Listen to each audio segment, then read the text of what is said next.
Shalom, bien-aimés dans le Seigneur, grande est notre joie de vous avoir parmi nous. Nous sommes toujours à l'émission Femmes de la nouvelle génération. C'est vrai que Dieu nous bénit et il continue à soutenir sa servante que je salue déjà. Bonjour Maman Monique. Bonjour. Comment vous allez? Ça va avec la grâce de Dieu. Ça va, tout va bien avec Jésus. Le coronavirus. Toujours Alors, protégé par le sang de Jésus. Amen. Aujourd'hui, nous sommes là pour nous parler d'un sujet très, très important et capital de l'esclavagisme à la royauté. Maman Monique, ce sujet vous vient d'où? Ce sujet me vient d'où? C'est toujours quand je médite la parole de Dieu. Et Dieu m'a fait comprendre qu'il fallait que je parle de ce sujet parce que, comme je dis toujours, étant passé par là, et je vois qu'il y a encore beaucoup de sœurs qui vivent cette situation. Pourquoi parler de l'esclavagiste? Parce qu'en principe, le but de la venue sur terre de Jésus-Christ, c'est de quoi? Jésus-Christ est venu libérer les personnes captives. Donc, quand on donne sa vie à Jésus, on l'accepte comme Seigneur et Sauveur. En principe, on devait être libre. Il s'avère que, dans la réalité, beaucoup pensent être libres, mais ces personnes sont encore sous l'esclavage du malin. Parce qu'en principe, on doit être sous l'esclavage de Jésus, mais pas du malin. Et beaucoup de chrétiennes sont encore sous l'esclavage de Satan. Là, je vais parler des chrétiennes charnelles. C'est-à-dire cette chrétienne on va parler des chrétiennes charlettes et des athées, des païens. Bon, les païens, on comprend. Eux, ils n'ont pas compris, ils connaissent pas Jésus. Donc, eux, la vie de l'esclavage, c'est leur vie de tous les jours. Okay. Une personne qui ne connaît pas Jésus vit sous l'emprise du malin. C'est une personne qui est téléguidée par Satan. Ça, c'est pas un problème. La personne, ça la dérange pas. Mais on va surtout insister sur les chrétiennes parce que le but de l'émission, c'est vrai qu'on s'adresse à toutes les femmes. Toi qui ne connais pas, la sœur qui ne connaît pas Jésus, en écoutant ce message, va donner sa vie à Jésus, ainsi que la personne qui connaît Jésus-Christ depuis des années, mais qui est encore charnelle. Donc, ce message s'adresse toujours à ces chrétiennes charnelles, ces chrétiennes qui ont et pourtant accepté Jésus-Christ, même comme étant Seigneur et Sauveur. Il y en a qui se sont fait baptiser, mais qui, dans la réalité, demeurent encore sous l'emprise de Satan. Ce sont des personnes qui pensent évidemment qui sont sortis de l'Égypte. Pharaon les a libérés, mais ils ont encore les objets de Pharaon avec eux. Donc c'est ça en fait. C'est pour ça que je dis c'est une personne qui est encore esclave. Il y a des esclaves qui sont inconscientes, qui pensent être libres, mais ces personnes sont encore, ces sœurs sont encore sous l'emprise du malin, vivent encore sous l'esclavage. Je vais prendre des exemples, on va peut-être mieux se comprendre. Quand je parle de ça, par exemple, moi je vais prendre mon exemple.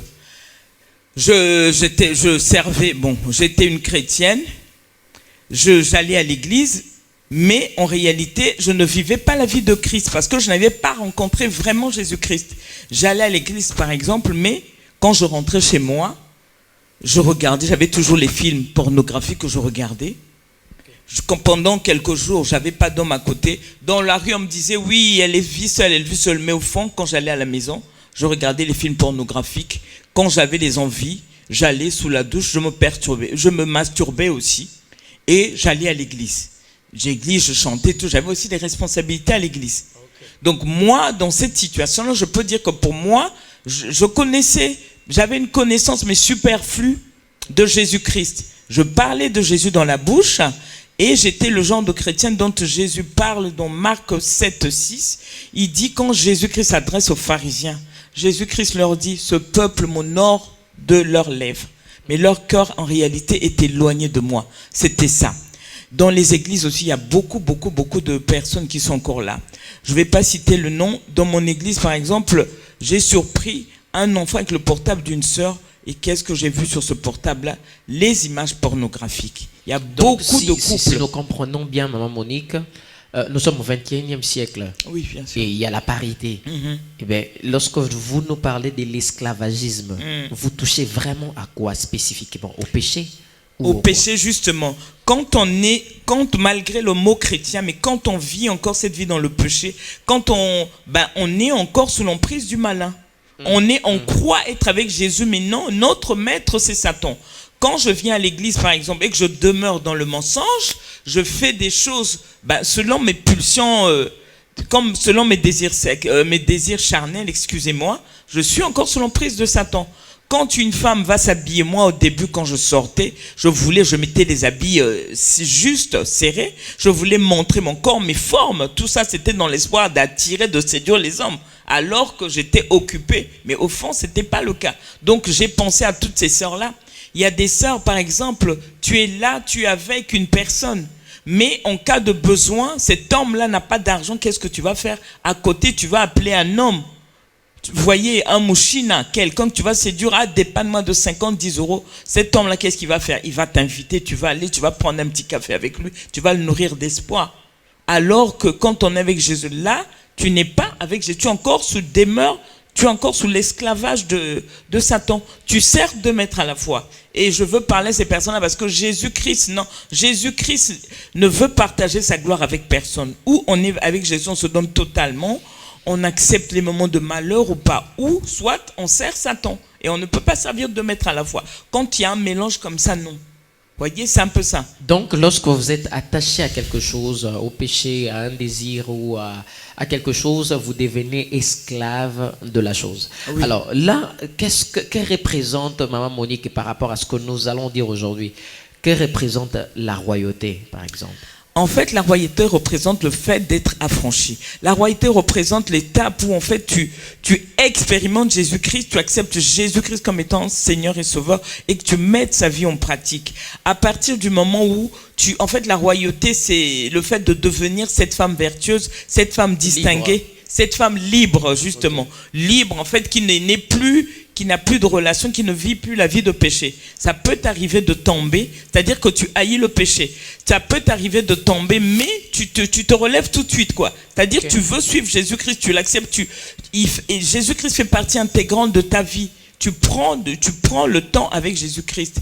L'étape où tu te dis, par exemple, que je prends le temps de me mirer. En tant qu'être humain, je me mire dans le miroir, je regarde, comme faisait David tous les jours. Je vais auprès de Jésus. Ah Jésus, j'ai passé une journée, regarde-moi un peu. Et tu te regardes. Tu prends vraiment conscience de ton péché. Moi, c'était pareil. Je mettais toujours, par exemple, quand je m'habillais, j'allais quelque part. Moi, c'était dans le but d'attirer les regards d'autres personnes alors que j'étais chrétienne. Voyez. Donc, c'était un peu ça. Mais par rapport à ça, quand tu connais Jésus-Christ, chaque acte que tu poses, le Saint-Esprit est là déjà. Tu te laisses conduire par le Saint-Esprit. Là, tu atteins la royauté. C'est notre étape. C'est-à-dire que tu contrôles même ta bouche. Une femme insolente, la bouche trouée, dès qu'il y a un petit truc, tu t'énerves et tout ça, tu es encore sous l'esclavage. Tu vis selon le malin, tu ne vis pas selon Jésus-Christ. Donc, beaucoup sont encore sous l'esclavage, mais sans pour autant le savoir. Des personnes inconscientes. Oui, c'est un peu ça. Un homme dit quelque chose, tu réponds tout de suite à ton mari, non. Une femme affranchie, par exemple, c'est une femme qui sait se lever le matin, qui sait chercher son pain, ne va pas se dire, bon, je vis avec mon homme, je ne compte pas forcément sur l'homme. On est en France et tout, si j'ai cette occasion, je fais tout avec mon mari. C'est cette femme de Proverbe 31 qui se lève tôt, qui apporte le pain, qui prend soin de son foyer, de ses enfants. C'est une femme qui, même si aujourd'hui je vois que mon mari a tel défaut, je ne vais pas aller le critiquer, je ne vais même pas l'insulter, je vais fléchir les genoux, je vais parler à Jésus-Christ. C'est une femme qui accepte la situation qu'elle a, mais qui la vit bien parce qu'elle est affranchie, elle est conduite par le Saint-Esprit. C'est une femme qui fait en fait de Jésus-Christ son confident. Au lieu de prendre par exemple le téléphone, d'appeler telle personne, de parler, non, je me confie à Dieu. J'ai vu une sœur qui a un défaut, une personne qui m'a offensé. Au lieu de répondre à cette personne, je vais plutôt confier cette personne-là à Jésus. Nous allons y revenir, Maman Monique. Allons, mollo. Là, vous êtes à la maison, vous sentez déjà que ça va chauffer, et parce que ça commence déjà à chauffer. Alors, Maman Monique, si nous pouvons un peu rentrer, reculer un tout petit peu pour voir. Qu'est-ce qui fait en sorte que une femme redevienne ou rentre ou soit esclave Pourquoi cette question? Parce que Jésus, Dieu nous a créés libres. Amen. Nous avons cette liberté. Et puis, les femmes d'aujourd'hui savent reconnaître leurs droits. Mais nous nous sommes rendus compte qu'il y a des femmes qui sont encore esclaves de quelque chose. Alors, qu'est-ce qui fait en sorte qu'une femme qui a été créée libre rentre ou redevienne dans son état de l'esclavagisme? Qu'est-ce qui captive les femmes? Ce qui captive les femmes, en fait, c'est quoi? C'est quand, par exemple, tu rencontres un événement dans ta vie, un événement qui te pousse, en fait, à douter de Dieu ou de baisser ta vie de prière. Okay. Voyez? Donc, ça peut t'arriver, il peut t'arriver une situation. Tu es dans un couple, je vais prendre un exemple. Prenons l'exemple, par exemple, de Ruth. Ruth, son mari était mort. En fait, Ruth, en rencontrant Naomi, a cru au Dieu de Naomi. Elle a perdu son mari jeune. Mais Ruth avait compris chez d'autres femmes qu'est-ce qu'elle allait dire. Ah, je suis encore jeune, je veux tout de suite me marier ou séduire un autre homme. Non. Le fait d'avoir rencontré Jésus-Christ, elle s'est dit non, même si j'ai... Bon, d'avoir rencontré Dieu à l'époque, oui. D'avoir rencontré Dieu, elle s'est dit, même si j'ai perdu mon mari, ce n'est pas à moi d'aller chercher un autre mari. Je vais m'attacher à Dieu. Je ne vais pas chercher à trouver mes solutions moi-même. Alors qu'une autre femme, qu'est-ce qu'elle va faire? Même quand tu as une petite situation, les femmes chrétiennes, tu t'es disputé avec ton mari, ce que tu vas faire, non, tout de suite, dans le dos de ton mari, tu vas appeler un autre homme, tu vas chercher à renouer, tu as des problèmes avec ton mari, tu vas fermer, comme on dit, le front, refuser, je sais pas, être l'ennemi de ton mari pendant un moment, l'insulter et tout ça, non. Faut faire comme, prenons l'exemple de Ruth. Ruth s'est dit non, moi ma solution c'est avec Jésus. Et le fait d'avoir perdu son mari, j'insiste sur ça, c'est un coup, c'est vraiment un coup dur, mais ça ne l'a pas poussé à repartir dans le monde. Tout ça pourquoi? Parce que je pense que Ruth avait mis Jésus en première place. Quand tu mets Jésus en première place, c'est-à-dire que la place de Jésus, tu ne la laisses pas, un homme ou une personne extérieure ne peut pas occuper cette place-là. Donc quels que soient les coups durs, Ruth a su comprendre, s'est dit non, moi ma solution chez Jésus, oui. Même s'il y a des épreuves qui t'arrivent, tu peux tomber, je ne vais pas abandonner Jésus. Ça nous arrive par exemple de voir une soeur, tu peux rencontrer un coup dur, perdre quelqu'un ou ton mari te trompe, ça arrive souvent. Et c'est des situations souvent qui démotivent les femmes, qui te poussent à baisser un peu où tu comptais sur une situation. Une femme, tu peux être déçue par un homme et tout de suite, qu'est-ce que tu fais? Tu abandonnes, tu baisses tes bras, tu n'es plus motivé, tu ne suis plus Jésus-Christ. Donc, il y a des situations comme ça, c'est ça. Et ce qui va arriver, c'est que c'est quoi? Ta vie de prière va baisser et après, tu vas regarder dans le monde. C'est une femme qui veut, moi je suis chrétienne, mais je veux m'habiller comme j'ai vu, je sais pas comment, j'ai même oublié les noms des stars du monde. À force, vous vous rendez compte? Je veux m'habiller comme Kardashian. Kardashian met une robe qui lui serre le corps. Kardashian met une robe qui lui montre les traces de sa culotte. Moi aussi, je vais être séduisante et tout. Tu oublies ton identité. Oublions que toi, tu ne vis plus selon ce modèle-là. Donc là, en fait, malgré, et pourtant, tu n'étais plus esclave, tu étais libre. Mais quand il y a des actes qu'on commet qui font qu'on devienne, voyez, que tu deviennes esclave, que tu baisses, que sincèrement. S'habiller d'une manière un peu comme vous venez de le dire. Est-ce que une manière décente. Ça, on le dit dans Tite, je crois que c'est dans Tite 2-3, où on dit la femme doit s'habiller d'une manière décente. Okay. C'est-à-dire couvrir son corps. Moi, mon corps, ce n'est pas pour les hommes de la rue. Mon corps, c'est pour mon mari. Je dois m'habiller, mais je dois me couvrir. En fait, les femmes pensent qu'en sortant, je ne suis pas obligée d'attirer les regards des gens qui sont dehors. En fait, je m'habille pour moi, mais pas pour séduire les gens, en fait. Je peux séduire mon mari, mais tranquillement. Je sais pas, m'habiller de manière décente. Tu peux être à la mode, mais tu contrôles. Pas vivre comme les gens du monde. M'habiller, je suis forte, mettre les pantalons serrés. Non, non, non, ça c'est pourquoi. Et je vais aller à l'église comme ça, oubliant que je peux être une occasion de chute pour un frère. Je veux passer, mais ce frère qui est venu à l'église, il est venu prier. Voyez des fois comment on est des occasions de chute. Sans le vouloir, toi tu t'habilles, te dis oui, je veux me faire voir, mais en t'habillant comme ça, j'ai un pantalon serré, je montre mes forces, mais ce frère-là qui est à l'église, il ne va pas se concentrer. Vous vous rendez compte? Vous avez parlé, Monique, vous avez donné une belle exemple, disant que vous avez pris un téléphone et sur le téléphone, vous avez remarqué les images, voilà.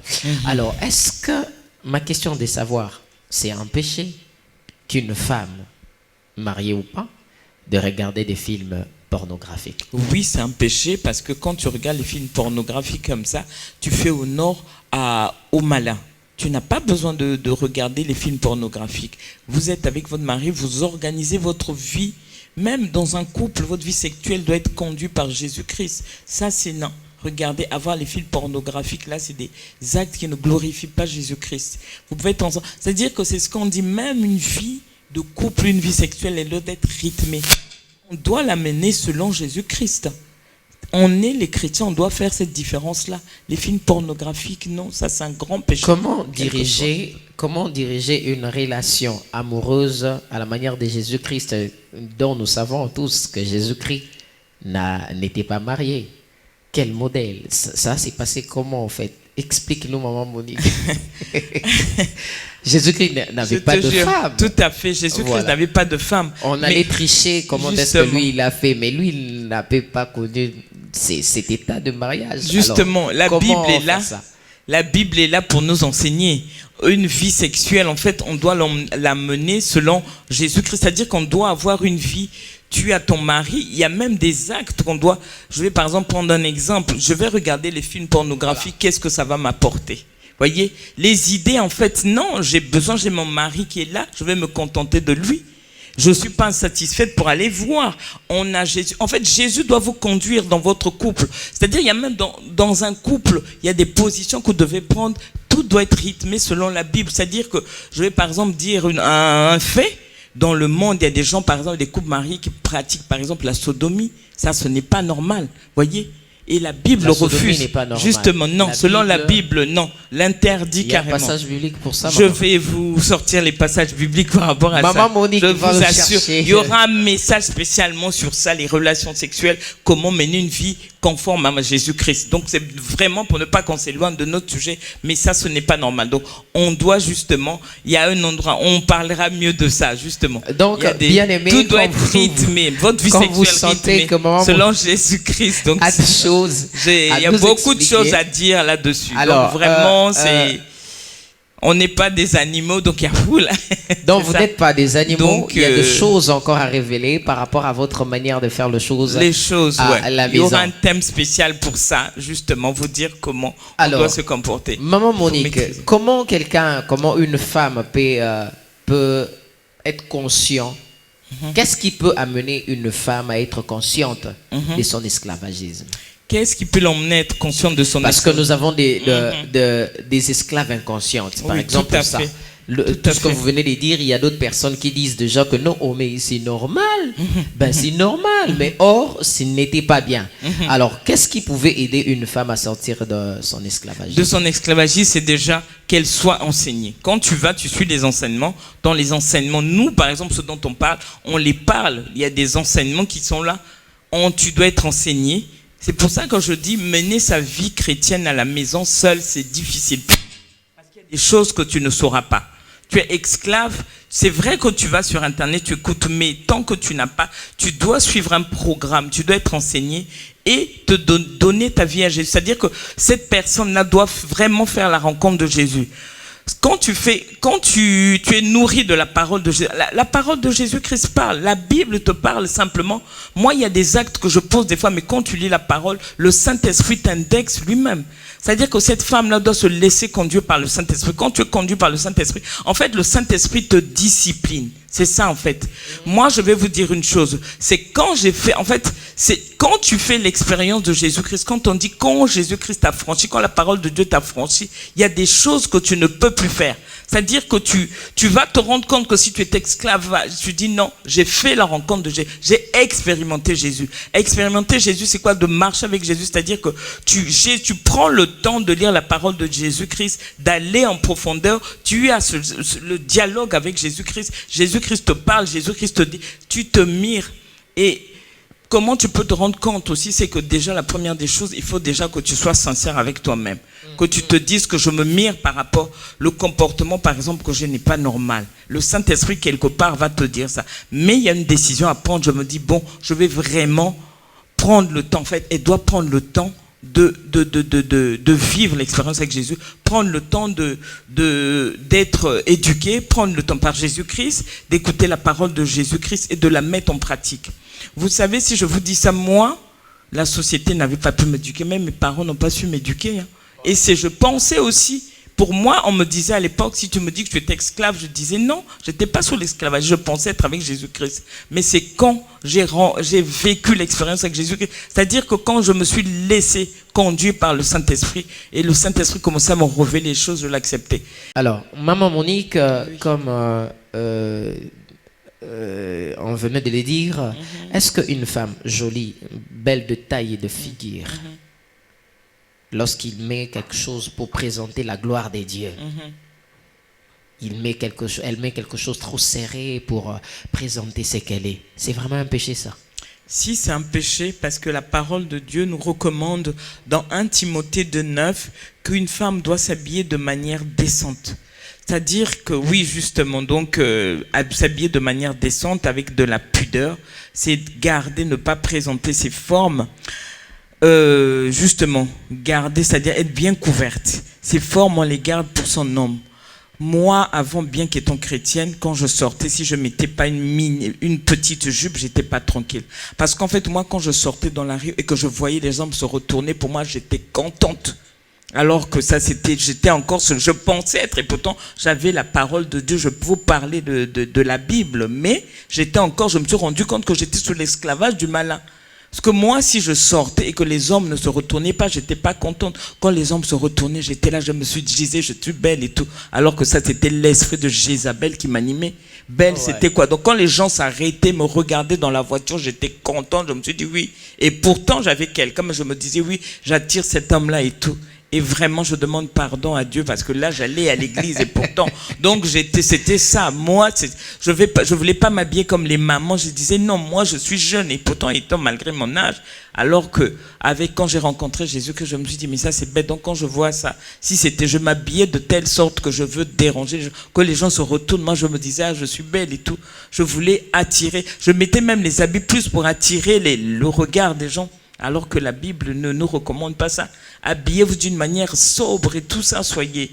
Franchement, c'est ça. Donc, le respect. En fait, la femme doit plus cultiver. En fait, je visais tellement sur mon physique et je ne passais pas le temps à cultiver ma relation avec Jésus-Christ. Mon intérieur, c'était un peu ça. Mais après, quand j'étais affranchi, ce sont des choses que tu ne peux plus faire. Quand tu rencontres Jésus-Christ que tu as franchi, tu ne peux plus faire ça. C'est ça, tu abandonnes tout ça. C'est comme moi, je vois des chrétiennes, soi-disant chrétiennes, qui sont encore abonnées à l'alcool. Mais ma soeur chère, tu n'es pas une chrétienne, il ne faut pas t'appeler chrétienne. Croyante, et encore avec le respect, je t'appelle croyante. Sinon, tu es une païenne pour moi. Je suis désolé. Donc c'est un peu ça. Comment une femme peut avoir une personnalité? Parce que dans la plupart des cas que nous avons, on a surpris un pasteur à l'hôtel avec une sœur, une femme mariée. La question est de savoir, la femme mariée a été liée pour arriver jusque là-bas ou c'était le manque de respect, manque de personnalité? Je pense que faut pas seulement trop indexer les pasteurs. Moi, je me dis, la femme, elle a une grande responsabilité. Une femme, je sais que de nature, bon, tu es une femme. Même si tu plais à cet homme-là, on ne t'a pas attaché pour aller jusqu'à l'hôtel. Moi, je trouve que la femme, en fait, il y a une chose. La femme, elle doit être éduquée. Si la femme était éduquée, la société serait loin. De la même manière, en fait, la femme, elle vient à l'église en premier, mais c'est aussi la femme qui est une occasion de chute pour les hommes. Les femmes, je vais vous dire, dans des églises, quand il y a un frère, par exemple, on va prendre l'exemple souvent, vous allez me dire qu'on parle souvent des chantres et tout, un frère pianiste qui vient avec je sais pas, habillé, qui va mettre le costume et tout ça, qu'est-ce qui se passe? Toutes les sœurs ont les yeux braqués sur elle. Alors que quand on prend l'exemple de la femme, en fait, même si tu vois un bel homme, tu n'as pas à paniquer. C'est à Dieu, en fait. Moi, je me dis toujours que c'est l'homme qui doit suivre la femme. L'exemple du pasteur, même si le pasteur te regarde, on connaît de nature. Moi, c'est ce que je dis toujours aux jeunes filles. Quand je parle aux jeunes filles, je travaille avec des jeunes filles, 2 stagiaires, je leur disais, s'habiller en mini. J'ai dit, oui, tel garçon et tout. J'ai dit, mais vous avez tort, vous avez des occasions de chute. Moi, je les traitais de païennes, je sais plus, de tous les mots. Me dit, maman, comment ça se fait? J'ai dit, mais quand tu t'habilles avec une petite, tu es dénudée comme ça, mais tu attires un homme. Les hommes de nature, on les connaît, comme on dit, ils ont été physiquement constitués comme ça. Donc, leur physique, dès qu'ils rencontrent une femme, même que c'est seulement tu flirtes et tout, l'homme, excusez-moi le terme, il est en érection tout de suite. Donc c'est à toi de te retenir. Moi je dis, moi le tort c'est la femme. On ne t'a pas attaché. Tu connais que cet homme-là est marié. Comment tu t'es retrouvé là-bas? Même si un homme te fait les avances, pour moi, l'homme a été constitué comme ça. Bon, c'est vrai qu'un homme chrétien doit de plus en plus maîtriser ses pulsions, mais la femme, déjà rien qu'en passant, en marchant comme ça, tout de suite, l'homme il est debout et tu le provoques, il est obligé de te suivre. Et c'est pour ça qu'on voit les femmes qui se font violer et tout. Et je pense que la femme, si elle était éduquée, il y aurait beaucoup de choses qui changeraient dans la société. Moi, je parle comme ça parce que mes parents n'ont pas pu m'éduquer, l'école n'avait pas pu m'éduquer. Et c'est Jésus-Christ qui m'a éduqué. C'est-à-dire, il n'y a que Jésus-Christ qui a la solution. En bois, moi, j'étais un bois tordu, cassé, courbé. Mais comment Jésus m'a redressé avec son éducation, Jésus-Christ m'a fait comprendre tout ça. Je parle de ça parce que moi, j'étais contente. Quand je passais et tout ça, un homme me suivait, j'étais au fond, ma pauvre, je faisais tomber les pauvres hommes pour rien. Donc, en fait, c'est ça. Mais quand on est affranchi, la parole de Dieu va t'éduquer, la parole de Dieu va te calmer, la parole de Dieu va t'apprendre à avoir une conduite. C'est-à-dire que la femme ne doit même pas paniquer. Quand je vois maintenant, je me dis, vous savez que ce sont maintenant les femmes qui vont vers les hommes. Même si un homme t'aime, un homme, oui, il veut de toi et tout, bien aimé dans le Seigneur, ma sœur, maîtrise-toi, c'est à cet homme de venir. Si tu veux faire un truc, devant lui, ne panique pas, va parler à Jésus. Jésus-Christ, si tu dis cet homme-là, c'est toi vraiment, tu es l'homme de ma vie, demande à Jésus-Christ. Moi, je suis mariée, même quand j'ai une situation avec mon mari, c'est pas mon mari, je vais parler avec Jésus et c'est Jésus qui va lui parler. Donc, franchement, je suis attristée maintenant que ce sont les hommes ne font plus rien, ce sont les femmes courageuses qui vont vers les hommes, qui attirent, et c'est pour ça qu'on voit qu'il y a des divorces. La plupart des femmes aussi vont à l'église, ce sont eux et qui souvent, créent de trucs comme ça. Ce sont les femmes justement chrétiennes, oui, qui créent des situations comme ça. Alors, à qui revient cette responsabilité? L'État, l'Église, de redresser la femme, de redonner la personnalité à la femme. C'est à qui cette responsabilité? Cette responsabilité, je crois qu'elle revient à l'église, à Jésus-Christ, en fait, d'éduquer, de parler à la femme. C'est l'éducation, la femme doit être enseignée. Quand une femme est enseignée, en fait, donner cette envie à la femme qui vient à l'église de rencontrer Jésus, de faire la rencontre avec Jésus-Christ, en fait, c'est ça. C'est-à-dire que les femmes, c'est pour ça, il faut prendre toutes les femmes de l'église à part parce que on est vraiment une occasion de chute. En fait, l'église a du mal à évoluer maintenant à cause de la femme. Nous avons une grande responsabilité dans l'église. On est nombreux, on retarde un peu la venue de Christ. Vous vous rendez compte si Jésus-Christ venait maintenant? On a beaucoup de choses. C'est vrai que la femme, tout quand tu es sous l'emprise, on a du mal en fait à maîtriser nos pulsions charnelles. C'est un peu dur, c'est ça, quoi. Je pense que la responsabilité revient aux responsables de l'église de beaucoup, en fait, d'encadrer. La femme doit être encadrée, éduquée, c'est-à-dire lui donner cette envie, lui parler de Jésus-Christ. Quand les femmes viennent, il faut qu'il y ait des réunions de femmes, c'est très important. C'est pour ça que j'invite vraiment toutes les femmes qui sont à distance et tout. En fait, appartenez, je ne dis pas. Je sais que c'est Jésus-Christ qui sauve. Mais il faut qu'il y ait une personne qui va te montrer Jésus-Christ. Une personne qui va te présenter, montrer comment tu dois marcher avec Jésus-Christ. Je le dis parce qu'une vie seule, c'est difficile. Et ne crois pas que j'ai la connaissance. Je ne reste pas dans ton coin. En fait, une femme doit avoir un mentor, comme je dis, un frère, une personne qui doit l'aider. Parce que seul, c'est difficile, je vous assure. Quand on mène cette vie-là depuis des années, c'est compliqué. Cette femme-là, c'est ça. Et puis quand on voit les femmes qui viennent à l'église, allons voir comment les femmes vivent. Les femmes chrétiennes sont des femmes insolentes. Quand je dis des femmes qui, moi je les appelle des piles électriques, qui sont flammes, il faut les voir dans leur foyer. Le manque de respect, dès qu'un mari fait un truc, la femme, mais je vous assure, et c'est vraiment attristant. Donc il y a beaucoup de travail à faire avec la femme. Chers pasteurs, chers leaders, chers responsables, vous avez la responsabilité d'aider ces sœurs qui sont à côté de vous et de les aider à grandir dans la foi. Monique est quelqu'un consciente, une femme consciente qui se retrouve maintenant dans son état d'esclavagisme. Elle est déjà consciente qu'elle est esclave. Alors, qu'est-ce qu'elle peut faire maintenant? Qu'est-ce qu'elle peut faire? Chercher à rencontrer Jésus-Christ, qu'elle se lève, qu'elle soit éduquée, qu'elle suive les enseignements, qu'elle déjà prenne conscience et qu'elle arrête. Qu'elle arrête et demande au Saint-Esprit, c'est le Saint-Esprit qui la convainc. Qu'elle se laisse plutôt conduire par le Saint-Esprit, c'est surtout ça. Qu'elle réalise, qu'elle regarde dans la glace, oui, sincèrement, oui, qu'elle se dise que, en écoutant cette émission, quand tu sais qu'il y a 1 ou 2 points, moi je le fais, bien-aimé dans le Seigneur, fléchis tes genoux, prie et demande vraiment au Saint-Esprit de te conduire dans un endroit où tu vas être enseigné. Mon peuple périt par le manque d'enseignement. Moi, je parle parce que j'étais enseigné et qu'elle se lève. Je me suis bourré de coups. Il y a un prix à payer, il y a un prix à payer. Et la chose qui casse la femme aussi, c'est que la femme, nous, on aime trop les raccourcis en fait. On aime tellement la facilité. Vous savez, quand on veut gagner un jeu, un athlète, qu'est-ce qu'il fait? Il va aux entraînements, il y a un prix à payer. Qu'il pleuve ou pas, c'est-à-dire que tu dois avoir une vie de prière disciplinée et c'est ce qui va te sauver. Tu payes le prix, mais ce prix-là aussi va te payer. Je ne sais pas si je me fais comprendre.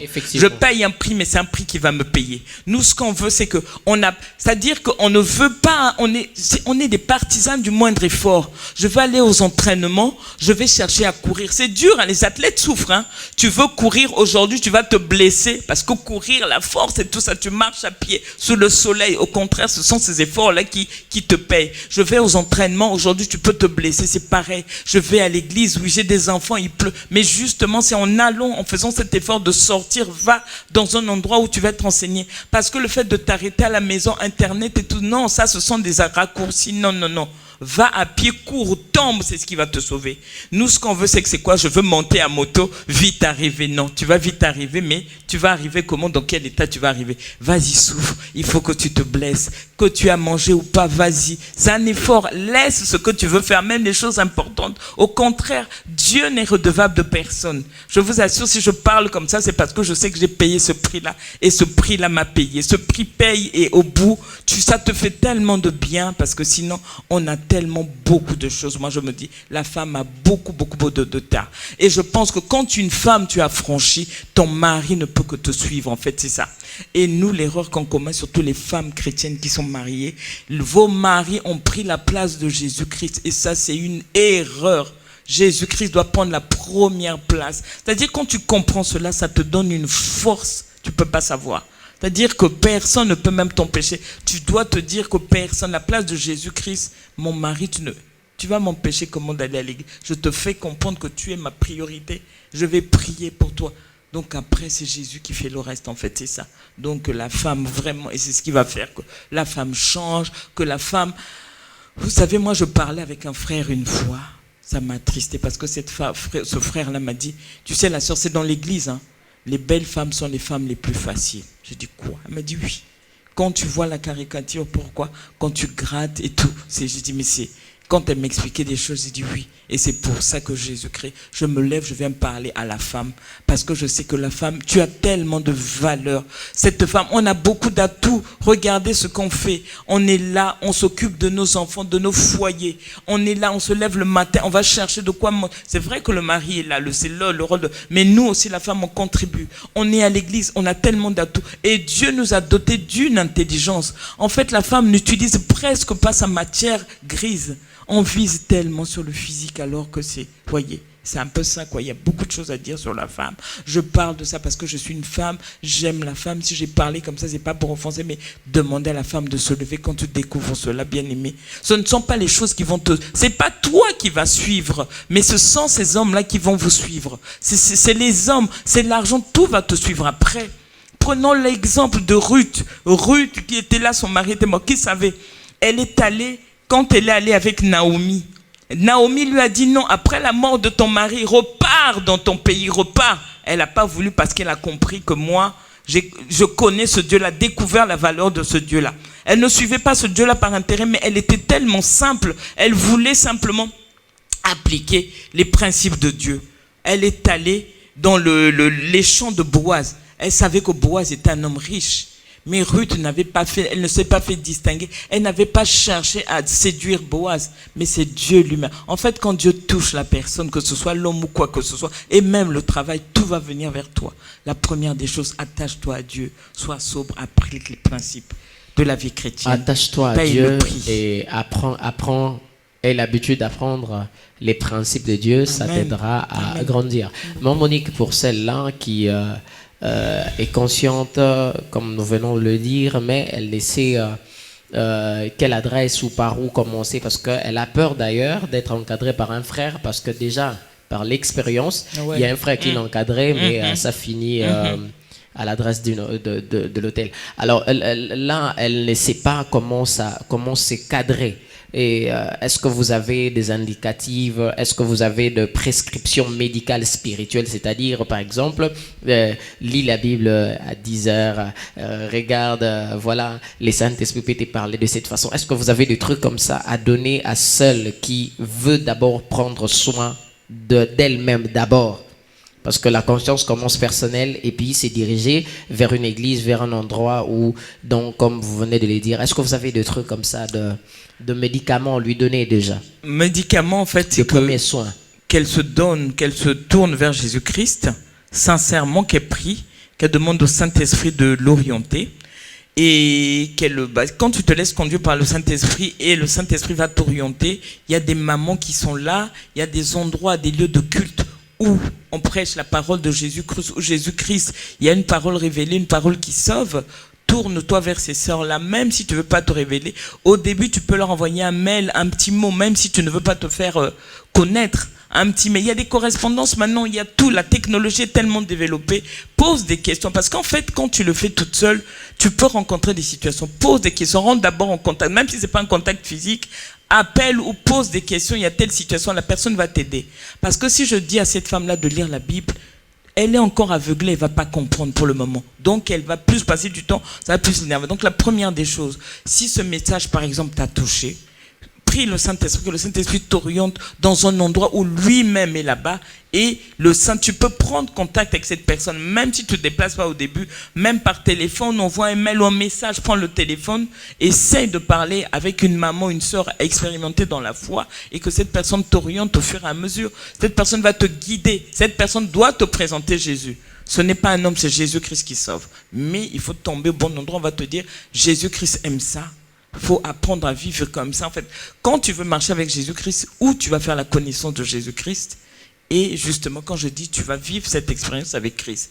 Donc, le conseil, c'est, si tu suis cette émission, quelque chose, par exemple, tu es touché, le Saint-Esprit veut, en fait, comme on dit, ne durcis pas ton cœur, ouvre ton cœur à Jésus-Christ, mets ta vie en pratique, regarde ce que tu fais. Est-ce que cela est conforme à la parole de Dieu? Il est ton bien-aimé que tu te réveilles. Parce qu'en fait, tout peut arriver à tout moment. La mort peut te frapper aujourd'hui. Tu vas aller où? Quelle vie tu as menée?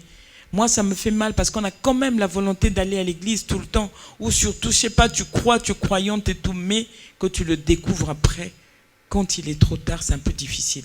Et si tu suis cette émission, ce n'est pas pour rien. Dieu veut que tu le suis. Le hasard, pour moi, n'existe pas. Donc, ouvre ton cœur, envoie un mail. Si elle a besoin d'orientation, on est là, l'église Péniel est là, on peut l'orienter ou le Saint-Esprit peut l'orienter ailleurs. Moi, ce que je veux, c'est que la plupart qu'elles connaissent vraiment Jésus-Christ, qu'elles vivent l'expérience de Jésus, elle verra comment sa vie va être changée. De l'esclavagisme à la royauté, on vient d'énumérer quelques symptômes, quelques signes qui montrent, qui prouvent que réellement vous êtes dans l'esclavagisme. Et là, pour atteindre la royauté ou pour devenir une reine, vous avez besoin de quelqu'un qui peut vous aider à arriver à atteindre ces niveaux. Alors, soyez bénis par cette émission. Maman Monique, je crois que nous sommes à la fin. Et un dernier mot pour ceux qui te suivent toujours, ceux qui veulent toujours t'entendre. Ils ont toujours besoin de ta voix et ils sont là. Est-ce que vous avez un message pour eux? Un message, je veux parler à cette femme qui est au bout de la ligne, la femme de la nouvelle génération, oui, celle qui est une femme de la nouvelle génération, mais qui ne sait pas encore, qui peut-être est pris par les activités de la vie quotidienne. Je veux l'exhorter à prendre le temps, de passer du temps avec Jésus-Christ, d'écouter l'émission, de lire la Bible, de mettre la parole de Dieu en pratique et de nous contacter si possible. Cette femme-là, tu verras comment sa vie va changer. Je veux parler à cette femme qui semble être incomprise, cette femme qui est débordée. Je sais que nous pleurons beaucoup, mais Jésus-Christ est la solution. Il n'y a que Jésus-Christ qui est la solution. Viens, découvre un peu mon Jésus et tu verras ce que Jésus fait. Comme d'habitude, nous vous aimons énormément. Toute femme, elle est faite, vous savez, bien aimée, je valorise la valeur de la femme. Parce que Jésus-Christ nous a créés, vous voyez, même physiquement, la femme est belle, je crois, en sa bonté, en la beauté de la femme. Si tu as cette beauté-là, tu as la beauté, une femme qui a une beauté extérieure et intérieure, c'est une femme, ouf, Elle est plus que tout. Une femme qui n'a plus de complexe. Et je crois en cette femme. Je crois en la femme que tu es. Viens à Jésus-Christ. S'il le faut, rejoins-nous et tu feras ce que Jésus-Christ fera de ta vie. On va t'orienter. Nous allons te présenter Jésus. Nous allons ensemble, évidemment, tous, on est là, on apprend, mais moi, tous les jours, apprendre à marcher à Jésus-Christ et notre vie va changer, ta vie change, ta relation va changer, ton couple va changer, tes enfants, tout va changer et on vivra de gloire en gloire.